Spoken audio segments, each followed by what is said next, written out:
is only the fourth completely new design to be produced by Bentley since Volkswagen took ownership of the company in 1998, but it's certainly the most significant.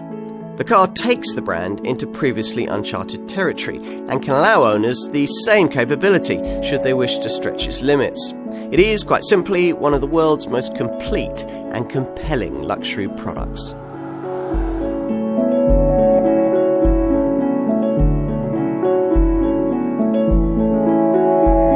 Just how fast and luxurious can an SUV get? Well, we're about to find out with just about every exclusive brand you can think of piling into the top segment of this market. This, though, is the car that all comers in this sector have to beat, the Bentley Bentayga. It's a model the company spent years deliberating over, and you can see why. The issue of whether Bentley should be building an SUV at all didn't delay decision makers at parent group Volkswagen for too long. With sister brand Porsche's Cayenne, they'd already seen just how much profit a model of this kind could generate. A bigger problem lay in delivering to the kind of demanding brief the marque knew would be required from a Bentley contender in this class. The car in question would have to be one of the fastest SUVs of its kind ever made, yet also one of the most satisfying to drive. At the same time, it would need to be able to scale mountains like a Range Rover, and also to provide the exterior exclusivity and interior opulence of a Mulsanne. It would, in short, need to fulfill a broader remit than that of any other car in the world.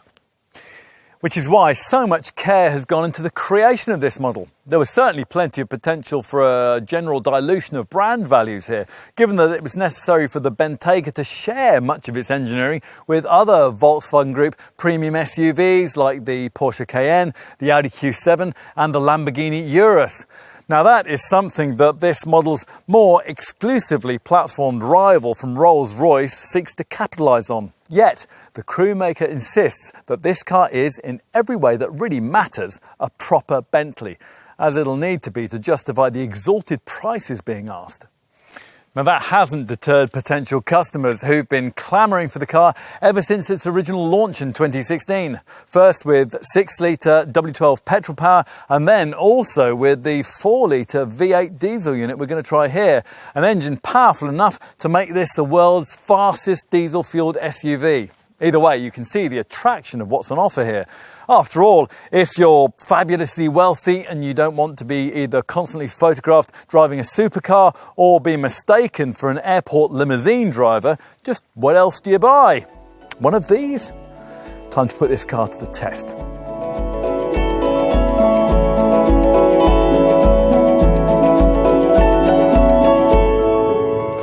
Just how do you go about creating a car like this? Make a huge, prestigious SUV sporty, and usually it can't be properly capable off-road. Yet the Bentayga had to be both, offering limousine luxury even when lapping a racetrack at up to 187 miles an hour, while using the same suspension that must be unbelievably tough inching over rocks in the desert at a 3 miles an hour crawl. It's all very well to question the need for cars of this sort, but you can't deny that they stretch the limits of what we previously thought was even possible, including perhaps the desire of the moneyed aristocracy to venture away from the beaten track. Does one really do off-road, they might wonder? Well, one does now. In a Bentayga, you, along on request, with a fine Linley China crockery dinner service and a drinks cooler with a bottle of Bollinger and a pair of crystal champagne flutes, can tackle the outback in more exquisite comfort than was ever possible before, with a mountain marquetry veneered piece of artwork hung on the dash and a diamond-studded solid gold Breitling clock reminding you to be back in time for tea. Such is the life of the SUVIP. But is there any relevance here for the rest of us? Well, possibly. If you run a more affordable premium SUV, but you've often thought that its diesel engine should be quieter and that its handling at speed around corners could be just a bit more car-like, then you're absolutely right. All of this is possible. The Bentayga proves it. For goodness sake, if a 2.5-ton gentleman's club on wheels can tackle tarmac turns under power in this kind of fashion, then your SUV and mine really ought to be cruising through the corners with a good deal more decorum. Back in the 1920s, Ettore Bugatti's favourite way of describing a Bentley was as the world's fastest truck. Well, if you were to be equally disparaging, you might now say that that is exactly what this now is. Or at least that's what it was originally intended to be. Now, since the Bentayga's initial launch, other super high performance large luxury SUVs have also arrived to lay claim to that title, most notably the Range Rover Sport SVR and the Lamborghini Urus. Both of those cars, though, are more overt in their high-speed pretensions. In this Bentley, virtually the same reserves of speed are instead wrapped up in a thick, silken blanket of refinement that's entirely appropriate to the progress of the model from this classic brand. Yes, and that's even if you have a diesel fitted. That's the engine that we've chosen to test here as an alternative to the 6-litre W12 petrol unit that the majority of Bentayga buyers still insist on choosing. A 550 PS twin-turbo 4-litre petrol V8 is also available. Black pump fueled motoring is another concept previously foreign to cars from Crew, so the company has sugared its introduction here with plenty of technology. Now that comes courtesy of the triple charged format that we were first introduced to when the 435 PS 4-litre V8 diesel unit that we're trying here made its initial debut in the Audi SQ7 using an electrically driven e-compressor supercharger in addition to the usual pair of turbos. Now this sophisticated setup irons out any trace of turbo lag as you accelerate through the 8-speed automatic transmission, leaving just a seamless charge of pulling power that simply hurls this enormous conveyance at the horizon. 62 miles an hour is dispatched in 4.8 seconds en route to 168 mph. No other production diesel model in the world is faster or more capable, the 900 Nm torque figure being the same as that quoted for the much larger capacity petrol variant, and it's enough to facilitate a 3.5 tonne towing figure, and that equals that of the market's most capable pickup trucks. Having said that, though, if you can afford a Bentayga, then your boat is probably too big to tow. On paper, the 6-litre W12 petrol model, which is available in standard 608 PS or in uprated speed guise, is even faster, the mainstream version improving the performance stats to 4 seconds and 187 miles an hour, and getting as standard a crucial drive system that's optional on this diesel derivative, Bentley Dynamic Ride Control. To better manage cornering, a lesser luxury SUV would merely give you adaptive damping, the kind of setup that stiffens the dampers through the turns, unsettling ride quality in the process. The sheer speed and physics involved in controlling something as large and fast as this, though, requires a more advanced engineering solution than that, which Dynamic Ride Control delivers with an active anti-roll bar setup. Here, electric actuators act to either loosen or stiffen the anti-roll bars, depending on the way you're driving. So they're slack and loose when you're in a straight line to allow lots of wheel deflection, while in a corner they quickly stiffen to reduce body roll. As you expect, the system's connected up to the various provided driving modes that you can access via this rotary dial down here by the gear stick. There are various options intended for paved tarmac use, all of which make the usual tweaks to the steering feel, the ride quality and the gear change timings. You'll find the usual comfort and sport settings and a custom option that allows you to choose your own parameters. Plus there's a further Bentley mode that sets everything up as the engineers would recommend. Either way, composure is impressive, providing that dynamic ride control has been specified, and that setup works seamlessly with torque vectoring and stability control systems to make sure that the car never strays too far from its line or becomes unstable, without ever doing anything as imposing as engaging you with the act of driving too much. The rather aloof feel of the steering discourages that, which is exactly what most likely owners will want. Another key factor in the way that dips, crests and undulations are simply massaged away in this car is the standard air suspension, which, as usual with these kinds of systems, is adept at lowering itself, not only to make getting in and out of the car easier, but also for greater cruising speed stability.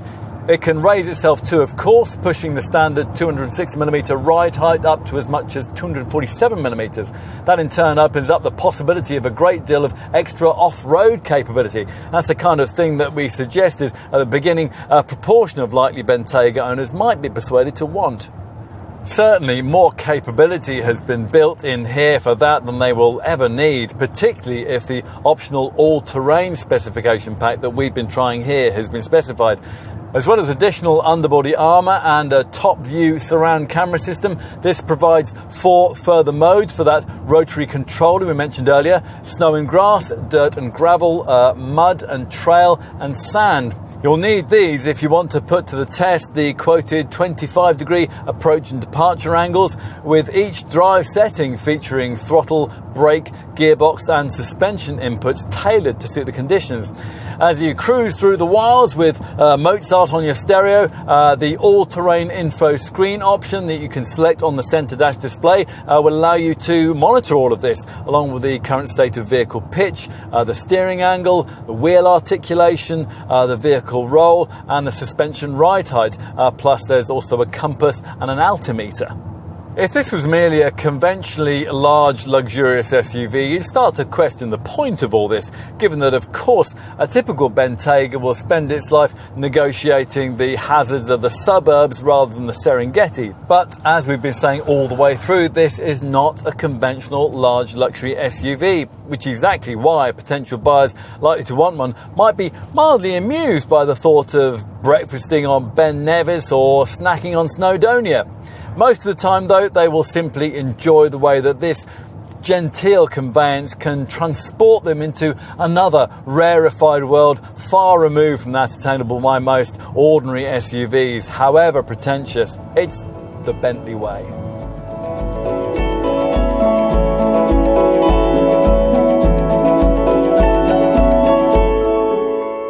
Not everyone likes the look of this car, but there does seem to be agreement on one important point: that it looks like a Bentley. Now, just as Porsche did with its original Cayenne SUV, the crewmaker has struggled to translate its styling demeanour into a car of this kind, with an aesthetically divisive end result. Still, the shape certainly has the street-side presence that many likely buyers will want. At least what we've got is a great deal sleeker than the ugly concept car that inspired it, the EXP 9F, which was shown at the 2012 Geneva Motor Show, but fortunately which has been refined a great deal into the finished Bentayga product. The next issue to get over here is the one of shared part parentage. After all, if you throw Ferrari money at one of these, you'll need to have a ready argument of justification in the face of detractors who will tell you that you've bought an Audi Q7 with a badge and you've paid 3 times as much for the privilege. Now, Bentley responds to these people by telling them that every version of this car is handcrafted in Crewe, which doesn't quite tell the whole story. Actually, every Bentayga does, in fact, start its life in the same way as a Q7, on the same Bratislava, Slovakian production line that also builds its Volkswagen Group luxury SUV cousins. So not only that Audi, but also the Volkswagen Touareg, the Porsche Cayenne, and the Lamborghini Urus. But that plant only builds the skeletal body-in-white structure that sits on the MLB Evo platform all those models share. Having constructed this, embryo Bentayga models are then shipped to Bentley Motors in Crewe, at which point they start to acquire all the values that are intrinsic to this legendary luxury brand. Now, we talked about street-side presence. Some of that is down to sheer size. If you think a standard 5-metre-long Range Rover is a substantial thing, you might join slow-lane dawdlers in finding this 5.14-metre-long Bentley quite intimidating. Certainly quite a lot lengthier than its Volkswagen Group cousins, wider too, more than 2.2 metres from mirror to mirror. Big enough then to be very grand and surprisingly dynamic. This unusual crease across the rear door, part of the largest single-piece aluminium pressing in the automotive world, is there to emphasise power-packed rear haunches that combine with a sweeping roofline to emphasise this Bentayga's performance pretensions, as do the huge stylised wheels that can be between 20 and 22 inches in size. We've got the 21 inches here. They fill enormous arches that are separated by this neat chromed strip, while further up there's more chrome around the glass house and on this lovely Bentley fender vent behind the front wheel arch. You might find it less easy to love the front end, but it's certainly imposing. Naturally, the large chrome-framed grille with its diamond pattern mesh is topped by the Bentley badge, and in the case of the Bentayga, gets flanked by 4 distinctive floating all-LED headlamps. Lower down are the imposing corner air intakes and the lower skid plate that you'd expect from a modern large SUV. At the back, the styling is considerably more restrained than it is at the front. The LED lamp clusters are similar to those used on other models in the Bentley lineup, although in this case they illuminate with a more distinctive B-shaped graphic. Not so nice is the way that the wiper is mounted at the base of the screen, which looks a bit untidy compared to the way a Range Rover tucks its blade under the roof spoiler. On the plus side, the reversing lamp has been very neatly blended into the line beneath the lower panel and the protective underbody section. That's just above a potent set of exhausts that brand loyalists will use to differentiate the engine you've chosen. This diesel variant features these twin quad pipes rather than the large oval outlets of the alternative petrol W12. Enough on the outside, let's get to the part of the car that will probably really sell it to you. Now, you may have had reservations about the looks of a Bentayga, or if you're a journalist, you may have been obsessing about the fact that it shares a few substructures with humbler Audi and Volkswagen models, but all of those issues simply vanish away the moment that the enormous door heaves shut behind you like a bank vault. Almost everything here feels pleasurably different to anything you'll have experienced in any previous car from the brand. And that starts, of course, with the way that you're seated. Now, no matter how much you've prepared yourself for the idea of a Bentley SUV, it's still a novel experience to find yourself gazing at the famous brand badge from such a high and commanding seating position. And although you of course expect the cabin to be luxuriously finished, it's still surprising to find the sheer lengths the company's gone to in terms of substance, sophistication and craftsmanship. I mean, it's to a level unsurpassed even by one of the company's Mulsanne models, costing nearly twice as much. In every way that really matters, this is easily the most luxurious Bentley interior we've ever tried, with sumptuous materials and intricate detailing everywhere you look. The dashboard takes the iconic Bentley wing design as its inspiration, and it's embellished with various jewel-like polished elements. Highlights including this beautifully crafted gear knob with its knurled finish, the centre bullseye vents with their lovely organ pull controls, and a classic company clock at the top of the centre stack there. The stitched leather is exquisite too, particularly with the optionally quilted finishes that feature here as part of the Mulliner driving specification pack. And all of it surrounded by a selection of handcrafted veneers in 15 pieces, each shaped by artisans in the Crewe factory from a choice of 7 different veneer options. We've got liquid amber here. Ever wondered why a Bentley was more expensive than most of its premium rivals? Well, here's your answer. Not everything's perfect, of course. You reach down below the gear stick for the infotainment system rotary dial that you'd expect to find on a premium model of this sort, and you find yourself grasping the drive controller instead. Now, it turns out that the centre dash display has to be managed by jabbing away at its touchscreen functionality, unless you're prepared to try to master the intricacies of voice control.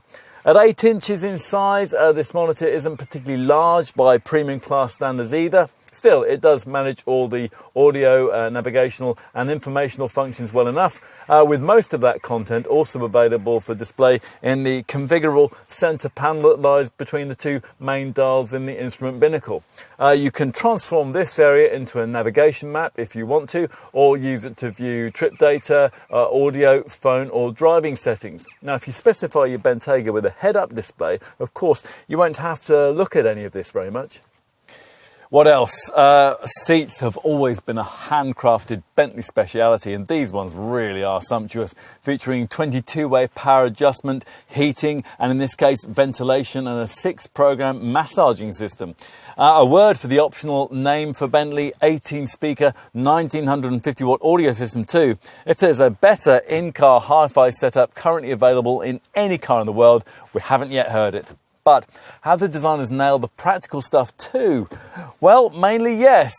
We would like to have seen larger door pockets and also an overhead sunglasses compartment, but otherwise, cabin storage provision is pretty complete. There's a large shallow area at the bottom of the centre stack here, and that's complemented by a further lidded bin between the seats here, and that is complete with twin USBs, an aux-in point and a 12-volt socket.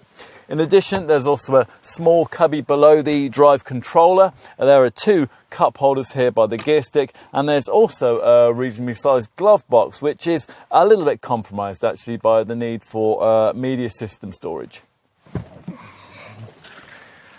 course, it may be that you're one of those Bentayga owners who isn't too interested in sitting at the front, in which case an equally special experience at the rear awaits. You can certainly see why someone might prefer to be chauffeur around in this Bentley, and if that's the case, you'll have ordered this car in its 4-seat configuration. Now with that, you lose this rear bench and you instead gain two 18-way adjustable reclining rear chairs with footrests that are separated by a wood and leather trimmed console that can incorporate a drinks cooler. As you can see, we haven't got any of that here. That setup stops you from being able to fold down the back seats, so we wouldn't be able to show you the boot space. But even with this conventional rear seating arrangement in place, I mean, it all feels very luxurious indeed. There's plenty of room to stretch out and just as much luxury and craftsmanship as you'll find up front. The quilted door cards, the organ stop vents, it's all here too. These optional veneered picnic tables look especially classy. The light, airy feel helps too, and that's provided courtesy of a standard Bentayga feature, this huge panoramic glass roof which is split into a couple of panes and makes up nearly 60% of the total surface of the top of the car. Now, you may also have noticed these two extra seat-mounted screens that come as part of the Bentley rear entertainment setup. Actually, they're not screens, but individual Android tablets, and they're removable for handheld use, and they incorporate 4G, Wi-Fi and Bluetooth connectivity. Even without these, there's plenty of rear seat infotainment access, courtesy of this little infotainment screen down by the transmission tunnel. That not only allows you to alter seat settings and the cabin climate, but also allows you to check on the selected audio mode and all kinds of current vehicle data. There's even an analog speedometer, so your kids can pipe up when you're driving too fast. Now, talking of kids, if you've got a few of them, then you'll be interested in the optional activity specification pack, which adds two further boot-mounted seats. That's something not available from any other super luxury SUV in this segment. Let's finish with a look at the boot. Now, there's a powered tailgate, as you'd expect, although unfortunately you have to pay extra to get that fitted out with remote functionality that will allow you to open it with a swipe of your foot beneath the bumper. Now, you don't get a split tailgate as you do in a Range Rover, but Bentley is keeping the Gymkhana sets happy by offering an optional event seat that pulls out for you to rest your jobbers on. Now, the sheer size of this car suggests that it'll have an enormous boot, but not a bit of it. In fact, the 484-litre capacity is less than you get in a small hatchback-based SUV like a BMW X1. That's pretty poor, given this Bentley is the best part of a metre longer than a car like that. The cargo bay's restricted size has even more of an impact if you go for one of the alternative seating layouts I mentioned earlier. With the 4-seat setup in place, the luggage space falls to 431 litres, while if you add in the two extra boot-mounted chairs of the optional activity specification pack, you'll have only 215 litres of room to cram in shopping bags behind them. On the plus side, the seat back is split 40-20-40, allowing you to carry really long items like skis without disturbing a couple of rear-seated folk.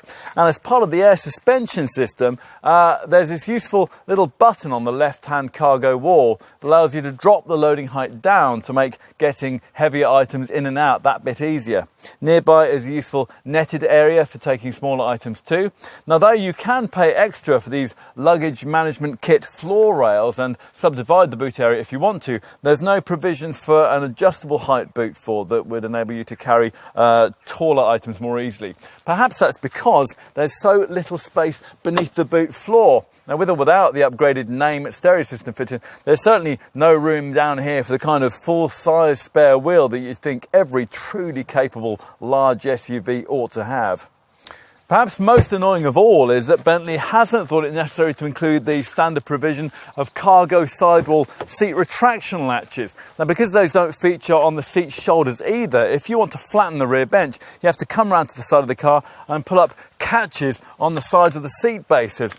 And when the backs do retract, they don't fold completely flat, but they do free up 1,774 litres of total space.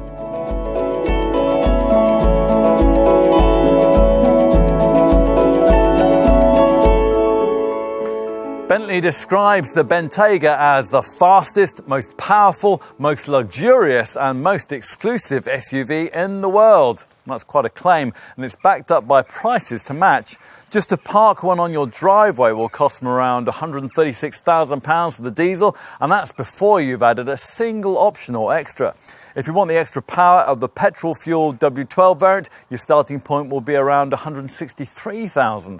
As you'd expect, the 4-litre petrol V8 version is priced between these two units. Now, these prices assume you stick with a standard 5-seat interior layout. There are 2 other seat layout options. A 7-seat package for around £2,500 more gives you an extra couple of chairs in the boot area.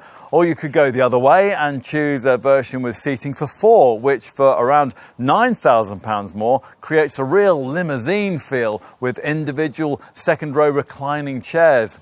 The ultimate expression of 4-seat Bentayga motoring is represented by the fully spec'd W12 Mulliner version, which costs £232,000. As you expect for that kind of money, that particular variant comes with almost everything that it's possible to specify from the extensive options list. And we'll go into the various extras that you can add to this car in a minute. Before we get into all that, though, you'll want to know what your other choices might be in the most exalted part of the large luxury SUV market. And the answer is that there are plenty of other options, but nothing else that's quite the same. Now, the SUV model developed as a Rolls-Royce Cullinan is considerably more expensive, while the Porsche Cayenne that shares this Bentayga's MLB Evo platform can be had with much the same V8 diesel engine for half the price. But like the Audi SQ7 that also uses that unit, it won't be considered exclusive enough by the average Bentley buyer. No, not even its top, priciest Turbo S petrol form.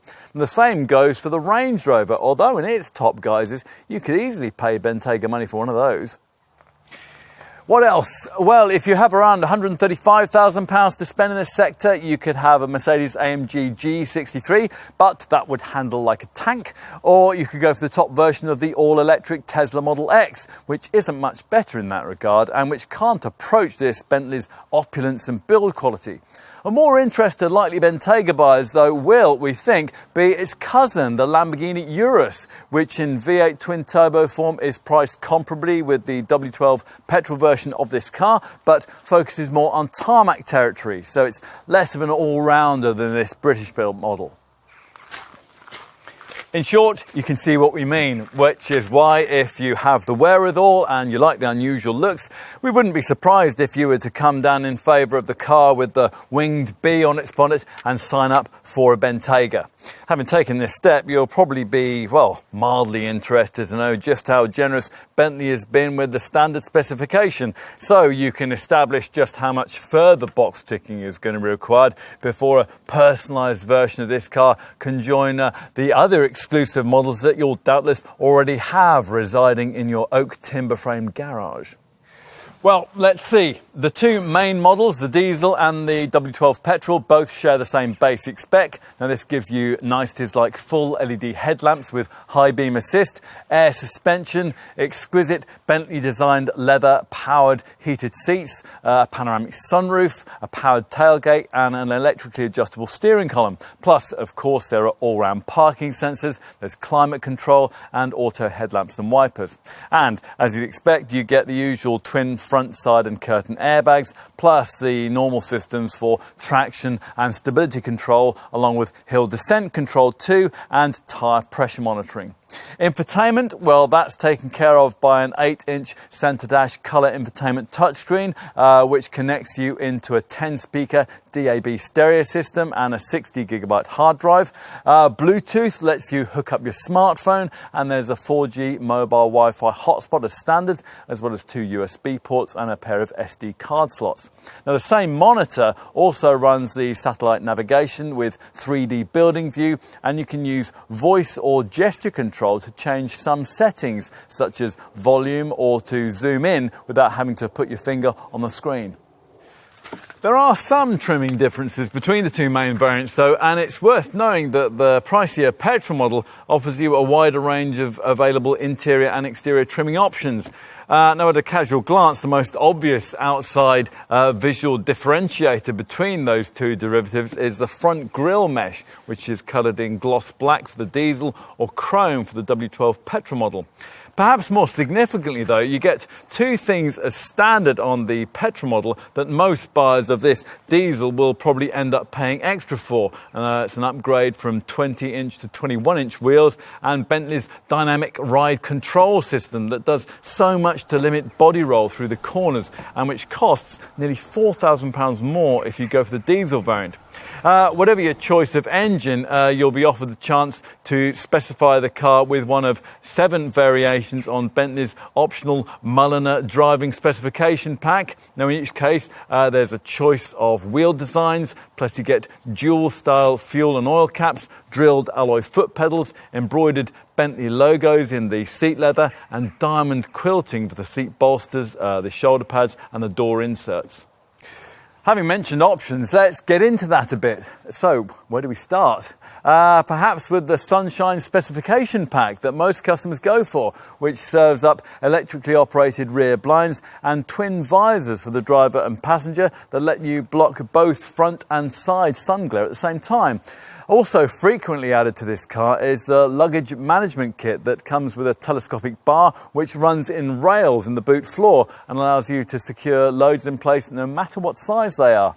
Bentayga buyers who go for the activity specification pack, which allows them to order this car in 7-seat form, get the Sunshine specification features and also the luggage management kit included as part of that package. And that's along with a hands-free tailgate, which allows the rear hatch to be opened with a swipe of your foot beneath the bumper. Another option pack that features the luggage management kit is the all-terrain specification pack, and you'll need that in the unlikely event that you'll regularly be venturing off the beaten track in this Bentley. Now, this gives you underfloor protection and a top-view camera which will provide an overhead image of the car, and that's helpful for driving and manoeuvring in tight spaces.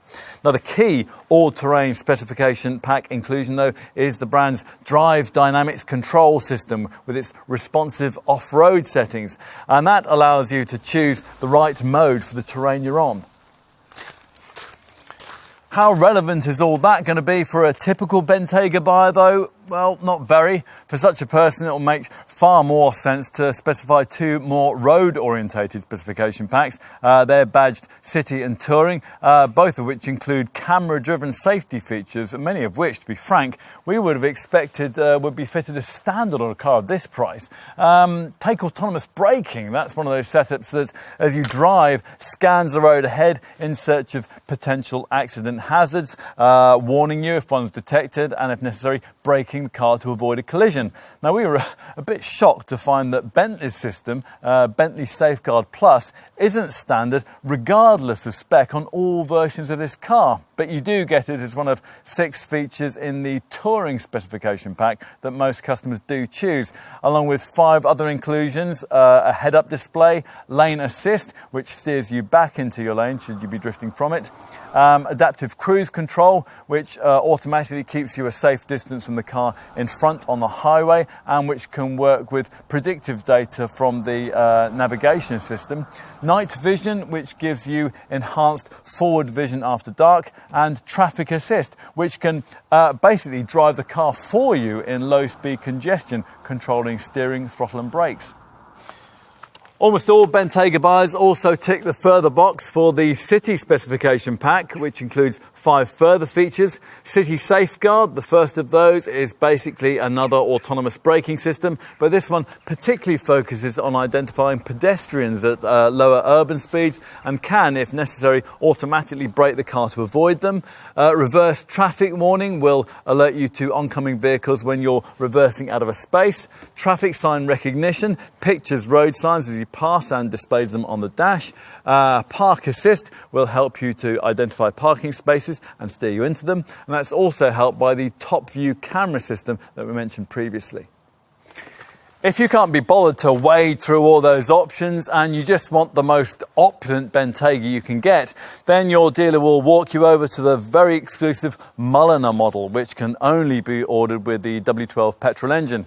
This comes complete with all the extras and all the packs we just mentioned. So the Mulliner driving specification, the Sunshine specification, the all-terrain specification, the touring specification, and the City specification. Tick, tick, tick, tick, tick. And Mulliner models also come with bigger 22-inch wheels and body-coloured lower bodywork, which normally costs extra, and only in a 4-seat configuration. So there are just 2 chairs in the back, and that leaves room for a special centre console drinks cooler.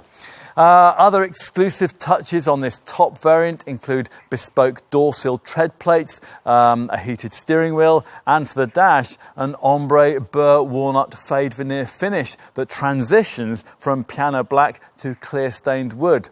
The leather seats are special too, with contrast accent colouring and duo colour contrast stitching.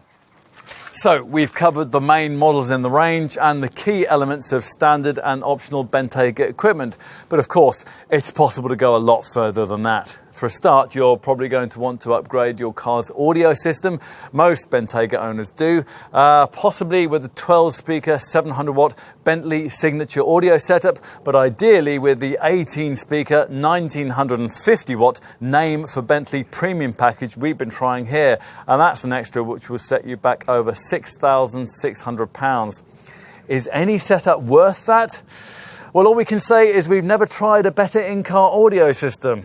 Another infotainment option we have in this case is the Bentley Rear Entertainment Pack, which comes with a pair of 10.2-inch colour touchscreen tablets. Now they can be left in their docks on the backs of the front seats or lifted off to watch video, to browse the internet, or to synchronise with the in-car media. Now here, that setup has been further embellished with a TV tuner. Other extras fitted to this particular car include veneered picnic tables for backseat folk, a special comfort headrest for the rear outer seats, and a valet key which lets others drive your car without giving them access to the glove box or the boot. This car also has the glazing specification, which gives you thickened exterior glass for extra refinement. Should you want to go further in that regard, you'll also be interested in the privacy glazing option that, as well as tinting for the rear windows, also gives you a heated acoustic windscreen. Now, if this were our car, we might also have gone for the event specification pack, and that gives you a rear event seat which slides out from the boot floor, and that's ideal for sitting on while you're putting on your wellies or having a picnic. And tailgate downlighters too, which cast a bright glow under the rear of the car as you access the boot. To help you avoid treading in puddles, Bentley offers LED welcome lamps by Mulliner that beam down from the door handles. Also tempting would be the parking heater with radio remote control option, which lets you set in advance the ideal interior temperature before you get into the car. Bentley's also keen to point out that the Bentayga is available with the widest range of lifestyle accessories ever offered by the brand. So, for example, those with an interest in water sports can specify a load assist tray and wet gear stowage options for the boot. Your dealer can talk you through various bespoke lifestyle-orientated packages, and of course you can add roof rails and an electrically retractable tow bar, but not, unfortunately, a full-size spare wheel. Now that does seem a major oversight on a supposedly very capable SUV. Older folk may be more interested in the Mulliner hamper set, which comes complete with a refrigerator, bespoke fine Linley china crockery, cutlery and crystal glass, and a storage area for dry goods. For comfort in the great outdoors, sections of that hamper can be removed and used as seats. Finally, we need to go through the steps you can take to make the exterior and interior of this car very much your own. Now, so many are the aesthetic options that it's very unlikely that two Bentaygas will ever end up leaving the factory in exactly the same spec. Let's start with the paintwork and your initial choice between no fewer than 90 different single shade exterior colours. There are also 24 further duotone blends that mix one hue for the bonnet and roof with another one for the rest of the body. Now, if you can't find something from that lot to satisfy your taste, then Bentley will spray your car in any colour you want through its bespoke specification service. All of that makes the decision between 13 alloy wheel designs seem positively simple, but that's far from the end of choice for the exterior. For a bit more glitz, this diesel model can be treated to a bright chromed matrix style trimming for the front grille and the lower bumper apertures. Should you want the outside of your Bentayga to have a more sporting feel, black line specification replaces the outside brightwork with black painted surfaces for the window surrounds, the wing vents, the lamp bezels, the lower doors and handles, the back bumper, the grille mesh and the rear number plate support. Or you could go the whole hog and get the optional black specification pack, which gives you big 22-inch 5-spoke alloy wheels, gloss black exhaust tailpipes and a dynamic carbon fibre finish for the front splitter, the side sills, the rear diffuser and the spoiler. As for how you can make the cabin of your Bentayga your own, well, again, there are a world of choices available to you. In addition to the 15 main colours you can decide between for the cabin's leather, you can also choose a secondary hide to complement or contrast with the other. As you'd expect, contrast stitching can be specified for the leather in a choice of colours. There are 15 luxurious carpet options, and you can embellish those either with deep pile overmats in 100% wool or even thicker lamb's wool rug carpet mats for the front and rear cabins. Once you've done with that, you'll need to make your selection between the 7 different fascia veneer options. We have the liquid amber one here, and there's a chance to add in a mood lighting system, and that can bathe the cabin in one of 6 different soothing colours. There are also a range of alternative steering wheel options. We have the duotone 3-spoke design here. You can even have a work of art in your Bentayga. No, not a painting, but the next best thing.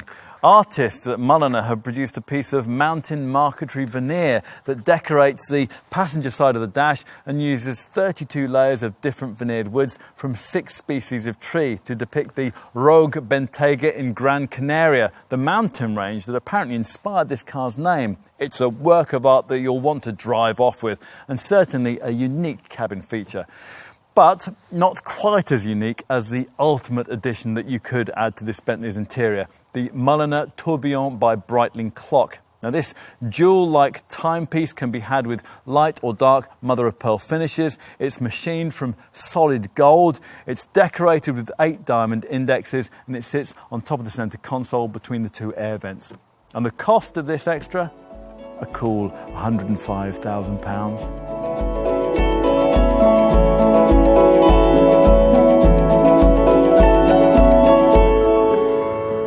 Now, you're probably going to start spluttering into your tea if we start to describe the Bentayga as economic or efficient, but Bentley isn't frightened too. The company will tell you at length how its use of lightweight aluminium has shaved 236 kilos off the weight of this car, and how the latest version of the W12 petrol engine is 10.4% more efficient than the previous one, and how it shuts down half its cylinders on part throttle loads, and how the diesel version is so economic that you can drive from Chelsea to Geneva or the Scottish Highlands on a single tankful. Which all sounds good, until of course you drill down into the detail and spoil the rhetoric with the facts. A chunky, slab-sided, super luxury large SUV like this one is never going to be either efficient or economic, however much Bentley might want it to be. So the much more achievable second prize is for it to be at least on a par with obvious segment rivals. which to some extent the brand has managed. The W12 petrol model's fuel and CO2 figures, 21.6 mpg on the combined cycle and 296 grams per kilometre of CO2, may be pretty awful, but they're no worse than you'll get with a comparable 5-litre supercharged Range Rover, but that's not saying much, is it? With the 4-litre V8, you're looking at 24.8 mpg on the combined cycle and 260 grams per kilometre of CO2. All of which matters not one jot, because in the unlikely event that you were buying a Bentayga and you actually cared about any of that stuff, then you'd be going for the version we're trying here, the 4-litre diesel. Now the stats here still aren't anything to write home about, but they're pretty revolutionary for a Bentley. 210 grams per kilometre of CO2 and 35.8 mpg. That's a fraction better than is the case with a comparable Range Rover SDV8. Now, we've regularly achieved over 30 miles per gallon in this test, so we can readily believe the brand's claim that the 85-litre fuel tank would separate by spans of over 600 miles, the times at which you'd have to stop and sully your shoes at the smelly petrol station forecourt. In Crewe, they will contend that merely quoting fuel and CO2 figures doesn't tell the whole story, and there is some truth in that. The dirtiest new diesel cars, it was suggested in the media recently, aren't luxury leviathans like this one, but small, cheap diesel super minis that lack the sophisticated emission control systems that are found on the luxury black pump models. The Bentayga certainly has plenty of those, including selective catalytic reduction, which uses an additive called AdBlue that turns harmful nitrogen oxides into harmless nitrogen and oxygen, an exhaust gas recirculation system with a cooler for maximum NOx reduction, and a special bypass valve for rapid engine warm-up. Plus, of course, there's the usual stop and start setup to cut the ignition when you're waiting in traffic or stuck at the lights. And like most modern auto gearboxes, this one has a coasting mode that at highway speeds disconnects the engine from the transmission to save fuel. The drag coefficient is a great deal more slippery than you might think it to be too. It's rated at an impressive 0.24 CD. As ever though, there's more to running costs and emissions and fuel figures. For a start, there's road tax. Now you're going to be pitched right up into band M, which means that buyers of the W12 model will need to make a £1,100 payment in year one of ownership and shell out £505 per year thereafter. On a car this expensive, though, the really big ticket item is always going to be depreciation. Experts CAP don't think that the 3-year residuals on a Bentayga will be great, but they do agree with the rest of the industry that they will certainly outstrip those of a top-end Range Rover, and maybe by as much as 10 to 15%. Now, you will damage that hugely, though, by loading the car up with pricey extras. There'll be no getting out of pricey insurance premiums, though. All versions of this Bentley are rated at Group 50. And servicing, that's not going to be cheap either. The intervals for both engines come round every 10,000 miles or every 12 months, depending on which arrives soonest. A 2-year prepaid servicing package is available for around about £2,000. This is all backed up by a 3-year unlimited mileage warranty, which is pretty much par for the course in the luxury sector. The Range Rover has a similar cover, although Rolls-Royce offers 4 years on its new cars. Bentayga buyers also get a roadside assistance package that, in the very unlikely event of a breakdown, will get you going or take your Bentley on to an approved repairer. Now, if it can't be fixed quickly, you'll be provided with a car to carry on your journey, or even a hotel to stay in while the car's being sorted.